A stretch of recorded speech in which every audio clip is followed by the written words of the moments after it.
Erməni əsilli Rusiyalı milyarder 2022-ci ildə Rusiya vətəndaşlığından imtina edərək Xankəndiyə gələn və burada separatizmin körüklənməsində müstəsna rol oynayan, hazırda Bakıda məhkəməsi gedən Ruben Vardanyanın Dövlət Təhlükəsizlik Xidmətində saxlanma şəraitini hər kəs gördü. Son dərəcə təmiz, səliqəli otaqda saxlanılan, idman və mütaliə üçün hər cür şərait yaradılan Ruben Vardanyan vaxtaşırı olaraq ailəsi ilə də əlaqə saxlayır. Erməni mediasının məlumatına görə sonuncu dəfə o 17 dekabrda böyük oğlu David Vardanyanla telefon danışığı aparıb.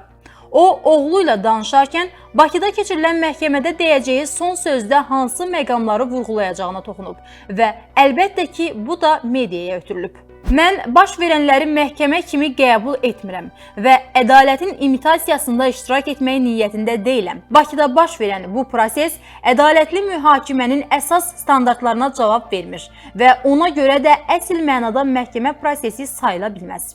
Heç nəyə peşman deyiləm. Mən bütün hərəkətlərimi şüurlu və könüllü olaraq mümkün nəticələri tam dərk edərək həyata keçirmişəm. Mən əməllərimə görə Tanrı qarşısında cavab verməyə hazıram.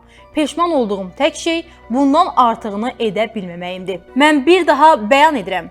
Tarixi yenidən yazmaq cəhdlərindən və hadisələrin fərqli şərhini tətbiq etməkdən asılı olmayaraq artsaq olub, var və olacaq. Ölümdən qorxmamalı və ya onu məğlub etməyə çalışmamalısan. Ölüm qorxulu deyil. Dəhşətli olan laqeydlikdir ki, o hiss olunmadan, tədricən sanki radiasiya ilə içimizə nüfuz edir və bizi içərdən məhv edir. Ömrünüzün sonuna qədər öz yolunuzla getməkdən, axtarmaqdan, səhv etməkdən və dünyanı tanımaqdan qorxmayın. Əsas odur ki, şuurlu şəkildə öz yolunuzu izləyin. Ən əsası zərər verməməkdir. Təbiətdə və dünyada mövcud olan ahəngdar tarazlığı pozmamaqdır. Biz hamımız yalnız tarazlıq və harmoniya içində mövcud ola biləcək bir ümumi məkanın hissələriyik. Aydın olan odur ki, Vardanyan şuurlu şəkildə separatizmə qoşulub, silahlar alıb, insanları müharibəyə sövq edib, Azərbaycanın beynəlxalq müstəvidə tanınan torpaqlarında qondarma dövlət qurmaq istəyənlərin lap başında gəlib. Və Vardanyan qətiyyən peşman deyil. Bu mənasız, heç kimə lazım olmayan müharibənin nəticəsində minlərlə Azərbaycanlının ölməsinə, Azərbaycanlıların soyqırma, etnik təmizləməyə məruz qalmasına, 750 mindən çox Azərbaycanlının Qarabağ və ətraf ərazilərdən köçkün düşməsinə və hazırda da onların köçkün vəziyyətində yaşamasına görə vicdan əzabı çəkmir. Azərbaycan hətta terrorizmdə ittiham olunan Vardanyanı çiçək kimi təmiz, hər şəraiti olan təcridxanada saxlayır, ona özünü müdafiə üçün hər cür şərait yaradılır. Xaricdən vəkili belə gəlir. O isə ənənəvi erməni xisləti ilə sui-istifadə edir, Azərbaycan məhkəməsinə inanmır. Hərbi əsir Natiq Qasımovu tikə-tikə doğrayan ermənilərin təmsilçisi Bakının göbəyində nələr deyir? Bu adam yalnız Hitler oxuyub, mənim mübarizəmi mənimsəyib, çünki ideologiyasıdır və qanunsuzluğuna görə keçirilən məhkəmədən Hitler kimi özünün qəhrəman və mübariz obrazını yaratmağa girişib. Vardanyan iki nəslin həyatının məhv olmasına və bunda iştirakına görə peşman deyil. Vardanyan bu işğalçı, mənfur, başqasının torpağına göz dikməyin nə ilə nəticələndiyini gördü, bildi. Ermənilər Azərbaycanda krallar kimi yaşayırdı. Yerli və mərkəzi hakimiyyətdə yüksək səviyyədə təmsil olunurdular. Ən gəlirli yerlərdə oturmuşdular. Üstəlik, Azərbaycanın tarixi torpaqlarında bir də muxtariyyətləri vardı və burada Azərbaycan hakimiyyətini tanımaq belə istəmirdilər. Hər şeyi sözün əsl mənasında erməniləşdirmişdilər və faktiki olaraq yerin sahibi kimi çıxış edirdilər. Azərbaycan xanlıqlarından birinin mərkəzini, İrəvanı dövlətləri üçün qoparıb, Qarabağ xanının kəndini isə muxtar qurumlarının mərkəzi etmişdilər. Bakıda və Qarabağda at oynatmalarının sonuna özlərinin çıxdıqlarını yaxşı bilirlər.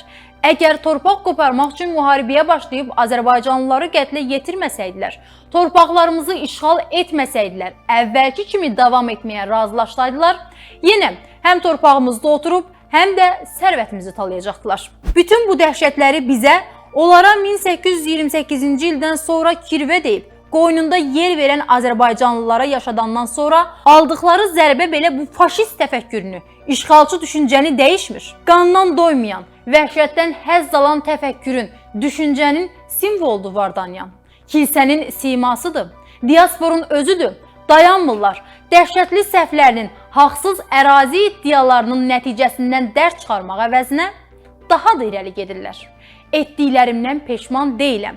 Daha artığını edə bilmədiyim üçün peşmanam, deyir Ruben.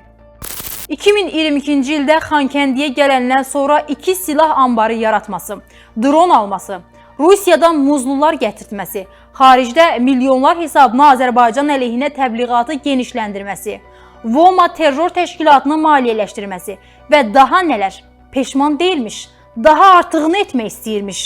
100 minlərin həyatını cəhənnəmə döndərəndən sonra belə yenə çağırış edir. Yenə sona dək gedin deyir. Hələ ən əsası zərər verməməkdir. Təbiətdə və dünyada mövcud olan ahəngdar tarazlığı pozmamaqdır. Biz hamımız yalnız tarazlıq və mövcud harmoniya içində mövcud ola biləcək bir ümumi məkanın hissələri kimi filosofluq da edir. Bakıda saxlandığı təcridxanadakı kitabxanadan ağlını başına yığması, tövbə etməsi, heç olmasa bu yaşda qandan əl çəkməsi üçün istifadə etməyə əvəzinə şovinist, faşist və işğalçı ideologiyasını təmtəraqlı ifadələr altında pərdələmək yolunu tutur. Yalnız tarazlıq və harmoniya içində mövcud ola biləcək bir ümumi məkanın hissələri düşüncəsində olan insan qətliamlara, günahsız insanların ölümünə haqq qazandırmaz.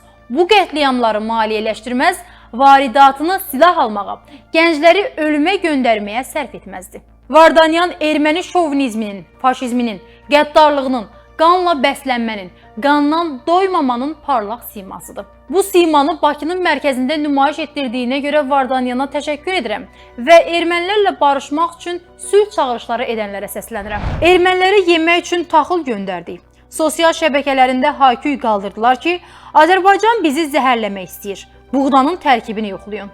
Ermənilərə hazırda Ermənistanda satılan yanacaqdan daha ucuz başa gələn yanacaq göndərdik. Ayı 95-dən söhbət gedir. Erməni mediası yazdı ki, artıq Azərbaycanı ermənilər maliyyələşdirəcək. Təsəvvür edirsinizmi? Samirə Əfəndi erməni ifaçıya ən yüksək bal verib sonra da qucaqladı. Erməni sosial şəbəkə istifadəçiləri kütləvi şəkildə yazdı ki, Azərbaycanlı qızlar erməni qucaqlamaq üçün fürsət axtarırlar və s. Bu hələ son günlər yaşadıklarımızın mindən biridir. Hayların mahiyyəti dəyişməz, onlar islah olmazlar. Çünki hayı erməniyə çevirən mahiyyət türkə nifrətdir.